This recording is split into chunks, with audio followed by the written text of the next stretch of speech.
Assembly ఎన్నికల నేపథ్యంలో ముఖ్యమంత్రి కేసీఆర్ ఓటు హక్కును వినియోగించుకోవడం కోసం రేపు చింతమడకకు వెళ్లనున్నారు. ఈ నేపథ్యంలో గ్రామంలో పోలీసులు అన్ని ఏర్పాట్లు చేశారు. కేసీఆర్ చింతమడక గ్రామంలో 13వ పోలింగ్ కేంద్రంలో ఓటు హక్కును వినియోగించుకోనున్నారు. సీఎం కేసీఆర్ సిద్దిపేట జిల్లా చింతమడకలో ఓటు హక్కును వినియోగించుకోనున్నారు. ప్రతిసారి కేసీఆర్ స్వగ్రామంలో ఓటు హక్కును వినియోగించుకుంటున్నారు. కాగా జిల్లాలో జరిగే అసెంబ్లీ ఎన్నికలకు పోలీసు అధికారులు బందోబస్తు ఏర్పాటు చేశారు. ఎలాంటి అవాంఛనీయ సంఘటనలు జరగకుండా సిద్దిపేట కమిషనరేట్కు చెందిన అధికారులు, సిబ్బంది, స్థానిక సాయుధ బలగాలు, జిల్లా హోంగార్డులు, ఆంధ్రప్రదేశ్ రాష్ట్రంలోని వివిధ జిల్లాల నుంచి ఏఎస్ఐలు, హెడ్ కానిస్టేబుల్, హోంగార్డులు, రైల్వే పోలీసులతో పాటు కేంద్ర బలగాలు, సిఆర్పీఎఫ్, జార్ఖండ్ రాష్ట్ర ఆర్మ్డ్ ఫోర్స్ అధికారులు, సిబ్బందితో మొత్తం 2632 మందితో పటిష్ట బందోబస్తు ఏర్పాటు చేశారు. సిద్దిపేట జిల్లాలో నేడు జరిగే ఎన్నికలకు సంబంధించి 278 సమస్యాత్మక పోలింగ్ కేంద్రాలను పోలీసులు గుర్తించారు. సమస్యాత్మక పోలింగ్ కేంద్రాల్లో సిఆర్పీఎఫ్ సిబ్బందితో బందోబస్తు ఏర్పాటు చేయడంతో పాటు ప్రతి పోలింగ్ కేంద్రంలో వెబ్ కాస్టింగ్ చేసి ప్రతి పోలింగ్ కేంద్రాన్ని జియో ట్యాగింగ్ చేశారు. అంతేకాకుండా జిల్లా వ్యాప్తంగా 10 డ్రోన్ కెమెరాలతో ప్రత్యేక నిఘా ఏర్పాటు చేశారు. బీఆర్కే భవన్లో సీఈఓ వికాస్ రాజ్ను కాంగ్రెస్ నేతలు కలిశారు. ఆంధ్రాలో ఉన్న తెలంగాణ ఓటర్లకు ఓటు వేసేలాగా చర్యలు తీసుకోవాలని సీఈఓ ఓటును కోరామని టీపీసీసీ నేత పల్లు రవి తెలిపారు. బీఆర్ఎస్ అధికారిక మీడియాలో కోడ్ ఉల్లంఘిస్తూ ప్రచార కార్యక్రమాలు చేస్తున్నారని కాంగ్రెస్ నేతలు సీఈఓ వికాస్ రాజ్కు తెలిపారు. రాష్ట్రంలో మద్యం డబ్బు బీఆర్ఎస్ పంపిణీ చేస్తుందని వాళ్లను కంట్రోల్ చేయాలని కోరారు. బీఆర్ఎస్ పార్టీ నేతలు కోడ్ ఉల్లంఘిస్తూ కార్యక్రమాలు చేశారని అన్నారు. తెలంగాణ రాష్ట్రంలో పోలీస్ వ్యవస్థ పనిచేస్తుందా అని సీఈఓను అడిగామన్నారు. సైలెంట్ పీరియడ్లో సీఈఓ వికాస్ రాజ్ ఆదేశాలను బేఖాతరు చేస్తూ దీక్షా దివాస్ కార్యక్రమాన్ని కేటీఆర్ పిలుపునిచ్చారని అన్నారు. బీఆర్ఎస్ భవన్లో కేటీఆర్ పార్టీ కార్యక్రమాలు చేస్తూ ఉంటే పోలీసులు ఏం చేస్తున్నారు అని ప్రశ్నించారు. రేపు వాళ్ళ ఓట్లు తెలంగాణలో ఉంటే ఆ ఓట్లు వేయటం కోసం తెలంగాణ రాష్ట్రానికి వస్తున్నటువంటి వాళ్ళని బౌండర్ దగ్గర ఆఫ్ చేస్తూ పోలీసులు ఇబ్బంది పెడుతున్నారని మా దృష్టికి వచ్చింది. ఓట్లు వేయడానికి వచ్చిన వాళ్ళని వేయకుండా ఇవాళ ఆంధ్రాకు సంబంధించిన పోలీసులు ఎందుకు ఆపుతున్నారని మాకు అనిపిస్తుందంటే ఇక్కడ ఉన్నటువంటి రాష్ట్ర ప్రభుత్వం బీఆర్ఎస్ ప్రభుత్వానికి సపోర్ట్ చేయటం కోసమే ఆంధ్ర నుంచి వస్తున్నటువంటి వాళ్ళని ఓట్లకు రాకుండా చేస్తున్నారనేది మేము భావిస్తూ ఓట్లు వేయడానికి ఇక్కడికి వచ్చిన వాళ్ళని అనుమతించడానికి సీఈఓ గారు సంబంధిత పోలీసులందరికీ ఆంధ్ర మోటార్ దగ్గర ఉన్న పోలీసులకి డైరెక్షన్ ఇవ్వాలని మేము కాంగ్రెస్ పార్టీ తరఫున రిప్రజెంటేషన్ ఇవ్వటం జరిగింది. నిన్న సాయంత్రం 5 గంటల నుంచి సైలెన్స్ పీరియడ్గా ప్రకటించింది. నిన్న ప్రెస్ మీట్లో కూడా సీఈఓ గారు చెప్పడం జరిగింది, ఎక్సెప్ట్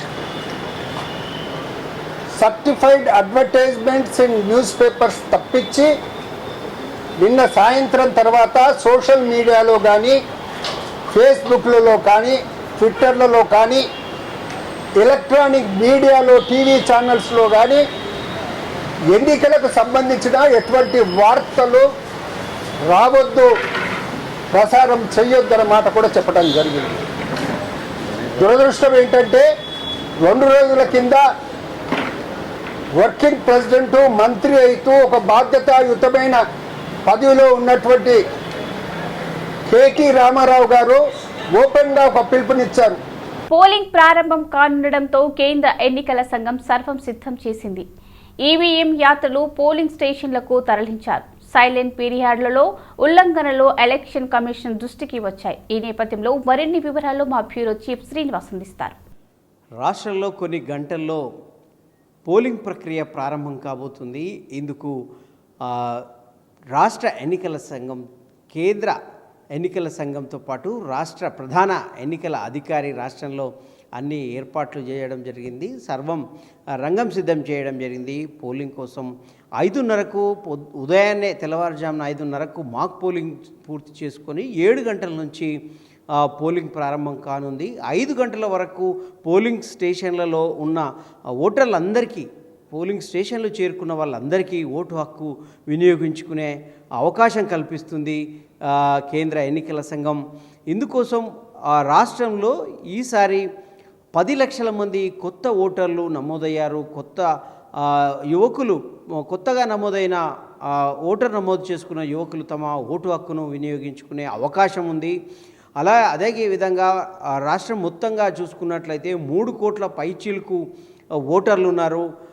వీరి కోసం 36,000 పైచీలకు పోలింగ్ కేంద్రాలను ఏర్పాటు చేసింది. అలాగే దాదాపు 2 లక్షల పైన పోలీసు సిబ్బందితో నిఘా ఏర్పాటు కావచ్చు, బందోబస్తు కావచ్చు, ఎలాంటి అవాంఛనీయ సంఘటనలు జరగకుండా చర్యలు తీసుకుంటుంది. అదేవిధంగా నక్సలైట్ ప్రభావిత ప్రాంతాల్లో కూడా గట్టి నిఘా ఏర్పాటు చేస్తుంది. అలాగే ఎక్కడైనా పోలింగ్ కేంద్రాల్లో ఎప్పటికప్పుడు ఓటింగ్ సరళిని తెలుసుకునేందుకు, అక్కడ ఏమాత్రం అవాంఛనీయ సంఘటనలు జరిగిన వెంటనే స్పందించి చర్యలు తీసుకునే విధంగా వెబ్ కాస్టింగ్ అనే విధానాన్ని కూడా అమలు చేస్తున్న పరిస్థితి.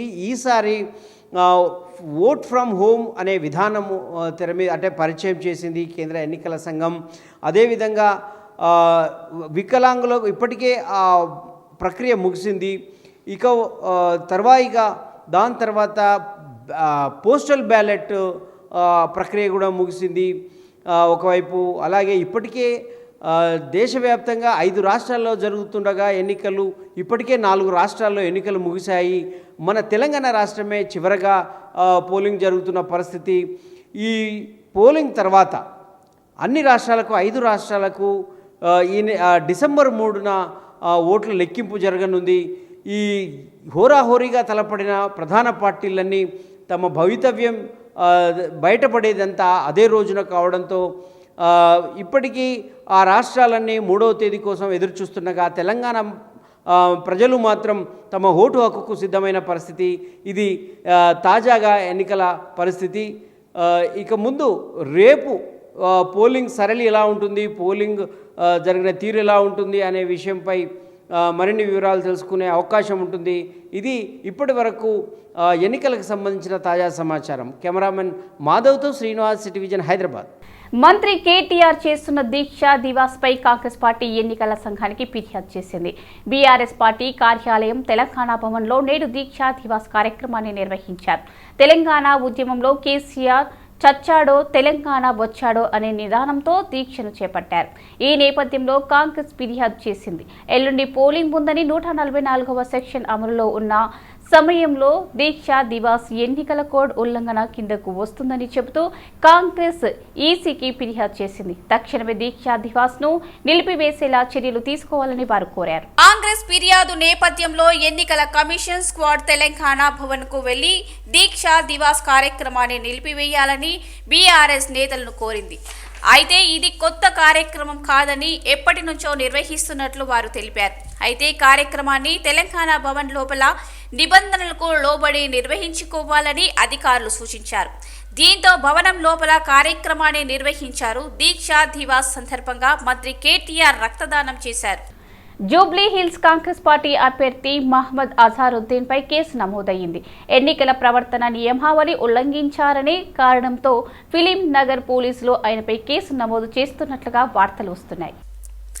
ఎన్నికల కోడ్ ఉల్లంఘించిన పలువురు అభ్యర్థులపై ఎన్నికల కమిషనర్ కేసులు నమోదు చేస్తోంది. ఈ నియోజకవర్గం నుంచి బీఆర్ఎస్ తరపున మాకంటి గోపీనాథ్, మజ్లిస్ నుంచి మొహమ్మద్ రషీద్, ఫరాజుద్దీన్, బీజేపీ నుంచి లంకలపదీప్ రెడ్డి పోటీ చేస్తున్నారు. రేపు తెలంగాణలోని 119 నియోజకవర్గాల్లో ఉదయం 7 గంటల నుంచి సాయంత్రం 5 గంటల వరకు పోలింగ్ జరగనుంది.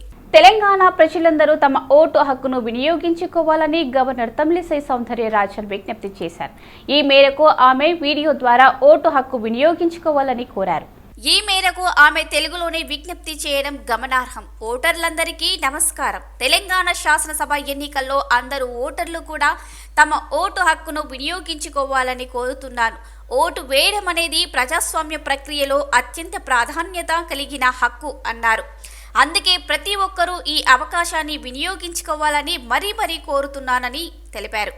హైదరాబాద్లోని బిర్లా మందిర్ని టీ కాంగ్రెస్ నేతలు సందర్శించారు. టీపీసీసీ రేవంత్ రెడ్డి ఇన్ఛార్జ్ మాణిక్రావు ఠార్కే, ముషీరాబాద్ కాంగ్రెస్ అభ్యర్థి అంజన్ కుమార్ యాదవ్, మల్లు రవి ప్రత్యేక పూజలు చేశారు. వెంకటేశ్వర స్వామి వద్ద కాంగ్రెస్ 6 గ్యారెంటీల కార్డు ఉంచి ప్రత్యేక పూజలు చేశారు. అనంతరం నాంపల్లి దర్గాను సందర్శించి ప్రత్యేక ప్రార్థనలు నిర్వహించారు. ఉత్తరాఖండ్ సొరంగంలో చిక్కుకున్న కార్మికులు సురక్షితంగా బయటకు రావడంపై కేంద్ర మంత్రి కిషన్ రెడ్డి సంతోషం వ్యక్తం చేశారు. ప్రజలు ఎంతో ఉత్కంఠంగా ఎదురు చూసిన 41 మంది కార్మికులు అమ్మవారి ఆశీస్సులతో సురక్షితంగా బయటపడ్డారని కిషన్ రెడ్డి తెలిపారు. అన్ని శాఖలు అధికారులు సమన్వయంతో పనిచేశారని కొనియాడారు. చార్మినార్లో భాగ్యలక్ష్మి ఆలయంతో పాటు బషీర్బాగ్లోని కనకదుర్గ నాగలక్ష్మి ఆలయంలో కిషన్ రెడ్డి ప్రత్యేక పూజలు చేశారు. రేపు జరిగే అసెంబ్లీ ఎన్నికల్లో ప్రతి ఒక్కరూ తమ ఓటు హక్కును వినియోగించుకోవాలని సూచించారు. ఇప్పటికే 4 రాష్ట్రాల ఎన్నికలు అయిపోయాయని, తెలంగాణలో రేపు ఎన్నికల ప్రశాంతంగా జరగాలని, ప్రజలెవరూ డబ్బులు సహా ఇతర ప్రలోభాలకు లోను కాకుండా రాజ్యాంగం కల్పించిన ఓటు హక్కును స్వేచ్ఛగా వినియోగించుకోవాలని కోరారు. ఇక తెలంగాణ అవినీతి రహిత ప్రజాస్వామ్యయుత రాష్ట్రంగా వెల్లివిరిసేయని అమ్మవారిని కోరుతున్నట్లు వెల్లడించారు. 17 రోజుల తర్వాత 41 మంది కార్మికులు సొరంగం నుంచి సురక్షితంగా బయటకు వచ్చారని, ఇది నిజంగా గొప్ప విషయమన్నారు. వారంతా క్షేమంగా ధైర్యంగా బయటకు వచ్చినందున అమ్మవారికి ప్రార్థనలు చేసినట్లు తెలిపారు. అయితే కేంద్ర రాష్ట్ర ప్రభుత్వాలు ఎప్పటికప్పుడు చర్యలు జరిపి కార్మికులను బయటకు తీసుకురావటం గొప్ప విషయంగా అభివర్ణించారు. భాగ్యలక్ష్మి అమ్మవారి దర్శనం చేసుకోవడం జరిగింది. నిన్నటి రోజు మనకందరికీ తెలుసు, 17 రోజులుగా దేశ ప్రజలందరూ ఎంతో ఉత్కంఠతతో మరి ఎదురు చూస్తున్నటువంటి 41 మంది కార్మికులు ఉత్తరాఖండ్లో సొరంగంలో చిక్కుకొని మరి 17 రోజుల తర్వాత ఏ ఒక్కరికి కూడా ప్రాణాన్ని లేకుండా అమ్మవారి ఆశీస్సులతో, భగవంతుడి ఆశీస్సులతో మరి వారందరూ కూడా సురక్షితంగా బయటికి రావడం అనేటువంటిది మరి నిజంగా గొప్ప విషయము. కేంద్ర ప్రభుత్వ అధికారులు కానీ, రాష్ట్ర ప్రభుత్వ అధికారులు కానీ, అనేక రకాల ప్రభుత్వ ఏజెన్సీలు కానీ విశేషమైనటువంటి కృషి చేసి ఎల్బీ నగర్ నియోజకవర్గంలోని రేపు జరగబోయే ఎన్నికల నేపథ్యంలో సరూర్ నగర్ ఇండోర్ స్టేడియంలో ఎన్నికల సామాగ్రి, టీవీఎంల వీవీప్యాట్లను ఏర్పాటు చేశారు. Rachakonda DS Chauhan, LB Nagar DCP Saishree ఎన్నికల రిటర్నింగ్ అధికారి పంకజ పరిశీలించారు. 25 కంపెనీల కేంద్ర బలగాలు ఎన్నికల విధుల్లో పాల్గొన్నాయని Rachakonda police commissioner DS Chauhan తెలిపారు. వారితో పాటు స్థానిక పోలీసులు ఉంటారని అన్నారు. రాచకొండ కమిషనర్ పరిధిలో 3,411 పోలింగ్ కేంద్రాలు ఉన్నాయని, రాచకొండ పరిధిలో ఎన్నికల విధుల్లో 8,000 నుండి 9,000 పోలీసుల విధులు నిర్వహిస్తున్నారన్నారు. నిన్న సాయంత్రం 5 గంటల నుండి రేపు సాయంత్రం 5 గంటల వరకు 144 సెక్షన్ అమల్లో ఉంటుందని తెలిపారు. ఈవీఎం, వీవీ ప్యాడ్లను ఎన్నికల సిబ్బందికి అప్పచెప్పి ఎస్క్వాడ్స్ ద్వారా పోలింగ్ కేంద్రాలకు పంపించడం జరుగుతుందన్నారు. రాచకొండ కమిషనర్ పరిధిలో ఉన్న సమస్యాత్మకంగా ఉన్న ప్రాంతాలలో గట్టి బందోబస్తు ఏర్పాటు చేస్తున్నామని తెలిపారు. పోలింగ్ ముగిసిన తర్వాత కేంద్ర బలగాలతో, లోకల్ పోలీసులు సహాయంతో ఈవీఎం, వీవీ ప్యాడ్ బ్యాంకులను కౌంటింగ్ కేంద్రాలకు తరలించడం జరుగుతుందన్నారు. తెలంగాణ అసెంబ్లీ ఎన్నికల పోలింగ్ వేళ అధికార పార్టీ దాదాపు అన్ని సెగ్మెంట్లలో ప్రలోభాలకు తెరలేపింది. ఇక హైదరాబాద్లోని గోషామహల్ సెగ్మెంట్లో మంగళవారం అర్ధరాత్రి బీఆర్ఎస్ అభ్యర్థి నందకిషోర్ వ్యాస్ డబ్బులతో రెడ్ హ్యాండెడ్గా పోలీసులకు పట్టుబడ్డారు. పోలీసులు నందకిషోర్ వ్యాస్ చేతిలో నుంచి డబ్బులు ఉన్న కవర్ను లాక్కున్నారు. ఆ సమయంలో నందకిషోర్ వ్యాస్ పోలీసులతో వాగ్వాదానికి దిగారు.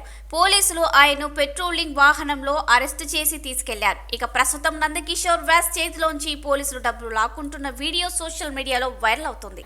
రంగారెడ్డి జిల్లా ఇబ్రహీంపట్నం నియోజకవర్గం మంగళపల్లిలోని సిబిఆర్ ఇంజనీరింగ్ కాలేజ్ నుండి ఈవీఎం మిషన్లు మధ్యాహ్నం తర్వాత పోలింగ్ బూత్లకు తరలిస్తున్నట్లు ఇబ్రహీంపట్నం ఆర్ఓ అనంతరెడ్డి తెలిపారు. ప్రతి పోలింగ్ స్టేషన్ చుట్టూ సీసీ కెమెరాలు ఏర్పాటు చేశామని, ఎప్పటికప్పుడు ఎలాంటి అవాంఛనీయ సంఘటనలు జరగకుండా మానిటరింగ్ చేస్తున్నామని తెలిపారు. ప్రతి పోలింగ్ బూత్ల వద్ద బందోబస్తు ఏర్పాటు చేశామన్నారు. అయితే సమస్యాత్మకమైన ప్రాంతాలను గుర్తించి పటిష్టమైన బందోబస్తు ఏర్పాటు చేశామన్నారు. పోలింగ్ బూత్లకు వెళ్లే అధికారులు పోస్టల్ బ్యాలెట్ వినియోగించుకోవడానికి ప్రత్యేక కౌంటర్ను కూడా ఏర్పాటు చేశామని రిటర్నింగ్ అధికారికి అనంతరెడ్డి అన్నారు. అయితే ఇబ్రహీంపట్నం నియోజకవర్గంలో మొత్తం 28 మంది అభ్యర్థులు పోటీలో ఉన్నారు. ప్రధాన పోటీ కాంగ్రెస్ అభ్యర్థి, బీఆర్ఎస్ అభ్యర్థి మంచిరెడ్డి కిషన్ రెడ్డి, మల్రెడ్డి రంగారెడ్డి, బీజేపీ అభ్యర్థి నోముల దయానంద్ ముగ్గురి మధ్యలో భారీ పోటీ ఉండబోతోంది. అయితే సిపిఎం పగడాల యాదయ్య మధ్య ఉంటుంది. పట్నం కాన్స్టిట్యూన్సీలో 7 గంటల నుంచి సాయంత్రం 5 గంటల వరకు పోలింగ్ జరగబోతుంది. ఇబ్రహీంపట్నం కాన్స్టిట్యూన్సీలో ఆక్సిలరీ పోలింగ్ స్టేషన్స్ తోటి కలుపుకొని 343 పోలింగ్ స్టేషన్స్ ఉన్నాయి. ఈ 343 పోలింగ్ స్టేషన్స్ గాను ఒక పీఓ, ఏపీఓ, 2 ఓపీఓస్ని కేటాయించడం జరుగుతుంది. వాళ్ళందరూ కూడా రిపోర్ట్ చేసినారు. లంచ్ తర్వాత వారికి కేటాయించిన పోలింగ్ బూత్లకు, వారికి కేటాయించిన బస్సులో along with police security they will travel to their polling stations. అదేవిధంగా సమస్యాత్మక కేంద్రాలు ఏదైతే గుర్తించామో 136 వాటి అన్ని పోలింగ్ కేంద్రాల్లో కూడా లైవ్ వెబ్ కెమెరా నడుస్తుంది. అదేవిధంగా క్రిటికల్ పోలింగ్ స్టేషన్స్లో అవుట్ సైడ్ కూడా వెబ్ కెమెరా తోటి మేము లైవ్ ఎలక్షన్ కమిషన్ అబ్జర్వేషన్ చేయడం జరుగుతుంది. అదేవిధంగా 3 అంతకంటే ఎక్కువ పోలింగ్ స్టేషన్స్ ఉన్న కేంద్రాల్లో కూడా బయట సైడ్ వెబ్ కెమెరాలు పెట్టి ఈ ఎలక్షన్ ప్రాసెస్ని అబ్జర్వ్ చేయడం జరుగుతుంది. అదేవిధంగా 39 మంది మైక్రో అబ్జర్వర్స్ని అపాయింట్ చేయడం జరిగింది. వీళ్ళంతా కూడా సమస్యాత్మక పోలింగ్ కేంద్రాలలో ఒక్కొక్క పోలింగ్ కేంద్రానికి ఒకరిని ప్రత్యేకంగా జనరల్ అబ్జర్వర్ గారు నియమించినారు. వారందరూ కూడా ఈ జనరల్ అబ్జర్వర్ గారి సూపర్విజన్లో పని చేయడం జరుగుతుంది. అదేవిధంగా పూర్తి బందోబస్తుతోటి రేపు జరగబోయే ఎలక్షన్స్ ప్రశాంతంగా మరియు ఫ్రీ అండ్ ఫెయిర్ ఎలక్షన్స్ నిర్వహించే విధంగా అన్ని చర్యలు చేపడుతుంది. హుజూరాబాద్ నియోజకవర్గంలో బీఆర్ఎస్ అభ్యర్థిగా పోటీ చేస్తున్న పాడి కౌశిక్ రెడ్డిపై కమలాపూర్ పోలీసు కేసు నమోదు చేశారు. ఎన్నికల ప్రచారం ముగింపు రోజున కౌశిక్ రెడ్డి చేసిన భావోద్వేగ ప్రసంగాన్ని ఎన్నికల కమిషన్ సీరియస్గా తీసుకుంది. ఎంపీడీఓ ఇచ్చిన ఫిర్యాదు మేరకు కమలాపూర్ పోలీసులు ఈ కేసు నమోదు చేశారు. కౌశిక్ రెడ్డి చేసిన వ్యాఖ్యలపై విచారణ జరిపి నివేదిక ఇవ్వాల్సిందిగా రిటర్నింగ్ అధికారిని ఈసీ ఆదేశించింది. ఎన్నికల ప్రచారంలో కౌశిక్ రెడ్డి ఎన్నికల్లో నాకు ఓటు వేసి గెలిపిస్తే జైత్ర యాత్ర, ఓడితే శవయాత్ర, నేను ఏ యాత్ర చేయాలో మీరే నిర్ణయించుకోండి అంటూ ఓటర్లకు అపీల్స్ చేశారు. ఈ వ్యాఖ్యలతో అక్కడి ప్రజలు ఒక్కసారిగా దిగ్భ్రాంతికి గురయ్యారు. ఓటర్లకు విజ్ఞప్తి చేస్తున్నారో లేక బ్లాక్మెయిల్ చేస్తున్నారో లేక బెదిరిస్తున్నారో అర్థం కాక ప్రజల్లోనే రకరకాల చర్యలు జరిగాయి. కౌశిక్ రెడ్డి కామెంట్స్ ను కేంద్ర ఎన్నికల సంఘం సీరియస్ గా తీసుకుంది. సమగ్రంగా విచారణ జరిపి నివేదిక సమర్పించాలంటూ హుజూరాబాద్ రిటర్నింగ్ అధికారిని ఆదేశించింది. రంగారెడ్డి జిల్లా రాజేంద్రనగర్ నియోజకవర్గంలో రేపు జరిగే పోలింగ్ కి సంబంధించిన అన్ని ఏర్పాట్లు చేస్తున్నారు అధికారులు.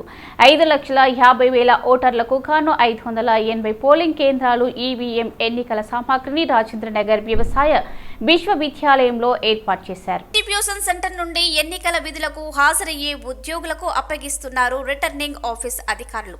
రాజేంద్రనగర్ వ్యవసాయ విశ్వవిద్యాలయంలో డిస్ట్రిబ్యూషన్ సెంటర్లను రంగారెడ్డి జిల్లా కలెక్టర్ భారతి హోలీకేలి పరిశీలించారు. పోలింగ్ కేంద్రాల వద్ద ఎలాంటి సంఘటనలు జరగకుండా గట్టి బందోబస్తు ఏర్పాటు చేశారు. రేపు పోలింగ్ కేంద్రాల వద్ద ఈవీఎంలు మరాయించినట్లయితే సంబంధిత అధికారులకు తెలియజేయాలని రంగారెడ్డి జిల్లా కలెక్టర్ ఆదేశాలు జారీ చేశారు. ప్రశాంత వాతావరణంలో పోలింగ్ జరగాలని ఓటర్లకు అధికారులు సహకరించాలని కోరారు. కానీ నేను ప్రతి ట్రైనింగ్లో కూడా మీ అందరికీ కూడా విజ్ఞప్తి చేసింది ఏదంటే మనము ఈ ఎలక్షన్ టైంని మనము ఒక ఆపర్చునిటీగా భావించాలి. ఎందుకు అంటే ఇది ఒక మనము ఎలా కోరుకుంటాము, మన ప్రభుత్వం ఎలా ఉండాలి అని కోరుకుంటాము, ప్రజాస్వామ్యం ఉండాలని కోరుకుంటాము. అలాంటి ఒక ప్రక్రియని మనం ఇప్పుడు స్ట్రెంగ్థన్ చేయడానికి మనకి ఒక మంచి అవకాశం ఇది. ఎందుకంటే ప్రజాస్వామ్యంలో ఎన్నికలు అనేది ఎన్నికల్లో ప్రజలు స్వేచ్ఛగా తమ ఓటు హక్కును వినియోగించుకోవాలని బోరుబండలో ఇన్స్పెక్టర్ ఆఫ్ పోలీసు విజయ్ తెలిపారు. ఎన్నికలు ప్రశాంతంగా జరిగే విధంగా ప్రతి ఒక్కరూ సహకరించాలని విజ్ఞప్తి చేశారు. పోలీసులు ప్రజలకు ఎల్లవేళలా తోడుగా ఉంటారని, ఓటర్లు నిర్భయంగా తమకు నచ్చిన నాయకుడిని ఓటు వేయాలని సూచించారు. ఈ ఎలక్షన్ కూడా పీస్ఫుల్ కావాలంటే మీ సహాయ సహకారాలు చాలా అవసరం. ఎందుకంటే పబ్లిక్లో అవేర్నెస్ తీసుకురావాలి. పబ్లిక్లో ఏమేమి తీసుకుపోవద్దు, సెల్ ఫోన్స్ క్యారీ చేయొద్దు, తర్వాత ఇన్ఫ్లామబుల్ ఐటమ్స్ క్యారీ చేయొద్దు, ఏమేమి చేయొద్దు అనేవన్నీ కూడా మీరు ఒకసారి దృష్టిలో పెట్టుకొని అవన్నీ కూడా ఏదైతే అది కూడా దాన్ని మీరు చేయాల్సింది వస్తుంది. మీరు ఒక్కసారి ఏదైతే మన మీడియా ద్వారా అందరికీ ఇవి తీసుకురావద్దు, ప్రజలందరూ పోలీసు మీకు అండగా ఉన్నారు, నిర్భయంగా మీరు ఓటు వేయండి, ఏది ఉన్నా కూడా మేము చూసుకుంటే ఎటువంటి ప్రలోభాలకు లోను కాకుండా ఫ్రీ అండ్ ఫెయిర్ ఎలక్షన్స్ చేయాలనేసి మా యొక్క ఉద్దేశము.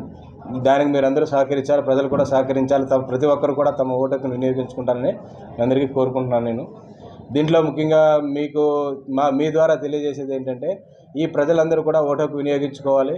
ఓటుకు వినియోగించుకున్న సమయంలో కొన్ని ఐటమ్స్ ఏవైతే కొన్ని ఇన్ఫ్లమబుల్ ఐటమ్స్ కానీ తీసుకెళ్ళిన ఐటమ్స్ కూడా ఏవి కూడా పోలింగ్ కేంద్రాల్లో తీసుకెళ్ళవద్దు. ముఖ్యంగా సెల్ ఫోన్స్ ఏవి కూడా తీసుకురావద్దు. కాబట్టి మీరందరూ కూడా మాకు అందరికీ చేసి మీడియా ద్వారా ఏవైతే తీసుకెళ్ళొద్దో పోలింగ్ బూత్లో తీసుకుపోవద్దు. తర్వాత అందరూ కూడా ఫ్రీగా ఫెయిర్గా ఓటుకు వినియోగించుకోవాలని కోరుతున్నాం. మా పోలీస్ వారికి అందరికీ కూడా సహకరించాలని కోరుతున్నాం. ముఖ్యంగా అవుట్ సైడర్స్ ఎవరైనా ఉంటే మన ఏరియాలో వాళ్ళందరూ కూడా మనకు ఎలక్షన్ నిబంధనల ప్రకారం మన ఏరియాలో ఉండొద్దు. వాళ్ళు ఎవరైతే నాన్ లోకల్ ఓటర్స్ ఎవరున్నా కూడా ఇమీడియట్గా వాళ్ళు సొంత ప్రదేశాలకు వెళ్లాలని కోరుచున్నాము. రేపు జరగబోయే కూకట్పల్లి అసెంబ్లీ ఎన్నికలకు అధికారులు సర్వం సిద్ధం చేశారు. నియోజకవర్గానికి సంబంధించిన ఈవీఎంల డిస్ట్రిబ్యూషన్ ను అధికారులు మొదలుపెట్టారు. కూకట్పల్లి జేఎన్టీయూ యూనివర్సిటీలో పోలింగ్ సిబ్బందికి కావలసిన సామగ్రిని ఏర్పాటు చేశామని ఎన్నికల అధికారి శ్యామ్ ప్రకాష్ వెల్లడించారు. సాయంత్రం వరకు అన్ని పోలింగ్ స్టేషన్లో ఏర్పాట్లు అన్ని పూర్తి చేసి ఉదయం నుండి ప్రజలందరూ ఓటు హక్కును వినియోగించుకునేలా చేస్తామని తెలిపారు. అయితే నియోజకవర్గ వ్యాప్తంగా 418 పోలింగ్ బూత్లను ఏర్పాటు చేయడం జరిగిందన్నారు.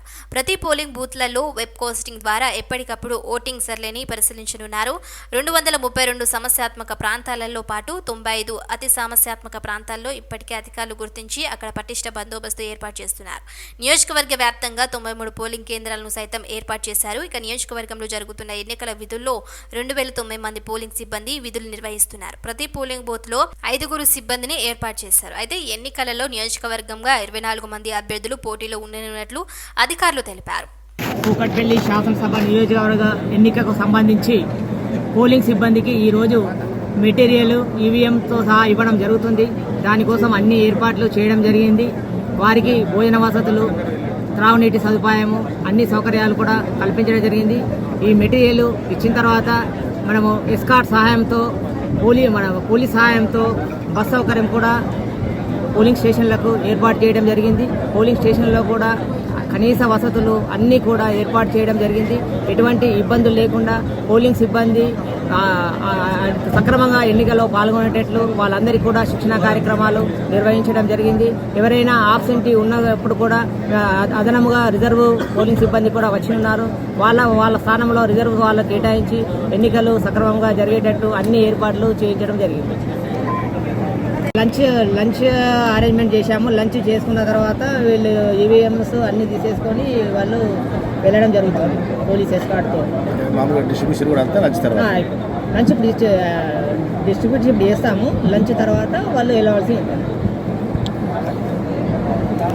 ఏర్పాట్లంతా పూర్తయినట్టుగా ఏర్పాట్లన్నీ కూడా సక్రమంగా పూర్తి చేశాము. ఎటువంటి ఇబ్బంది లేకుండా పోలింగ్ ఆఫీసర్స్ వాళ్ళకు రక్షణ కూడా పోలీస్ ఎస్కార్ట్తో కూడా రక్షణ ఏర్పాటు చేయడం జరిగింది.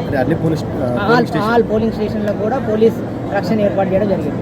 మనకు పరిధిలో ఎన్ని పోలింగ్ బూత్స్ ఉన్నాయి సార్? మొత్తం మనకు 418 పోలింగ్ స్టేషన్లు ఉన్నాయి. అన్ని పోలింగ్ స్టేషన్లో కూడా అన్ని సౌకర్యాలు ఏర్పాటు చేయడం జరిగింది. రాజేంద్రనగర్ థర్మోకోల్ కంపెనీలో భారీ అగ్ని ప్రమాదం చోటు చేసుకుంది. దట్టమైన పొగ మంటలు వ్యాపించడంతో జనం తీవ్ర భయాందోళనకు గురయ్యారు. తీవ్ర కలకలం సృష్టించిన ఈ సంఘటన రాజేంద్రనగర్ సర్కిల్ పరిధిలోని గగన్ పహాడ్లో జరిగింది. గగన్ పహాడ్ పారిశ్రామిక వాడలో ఉన్న ఓ థర్మోకోల్ కంపెనీలో మంటలు చెలరేగాయి. మంటలు తీవ్రంగా వ్యాపించి దట్టమైన పొగ వచ్చింది. దీంతో కంపెనీలో ఉన్న కార్మికులతో పాటు స్థానికులు ఉక్కిరిబిక్కిరి అయ్యారు. సమాచారం అందుకున్న అగ్నిమాపక సిబ్బంది 6 ఫైర్ ఇంజిన్లతో రంగంలోకి దిగారు. థర్మోకోల్ కంపెనీ పక్కనే ఉన్న ఆయిల్ ఫ్యాక్టరీకి సైతం మంటలు వ్యాపించినట్లు సమాచారం. కోట్ల రూపాయల మేరకు ఆస్తి నష్టం జరిగినట్లు తెలుస్తోంది. పూర్తి వివరాలు తెలియాల్సి ఉంది. మంటలు ఇంకా పూర్తిగా అదుపులోకి రాలేదు. అగ్నిమాపక సిబ్బంది తీవ్రంగా శ్రమిస్తున్నారు.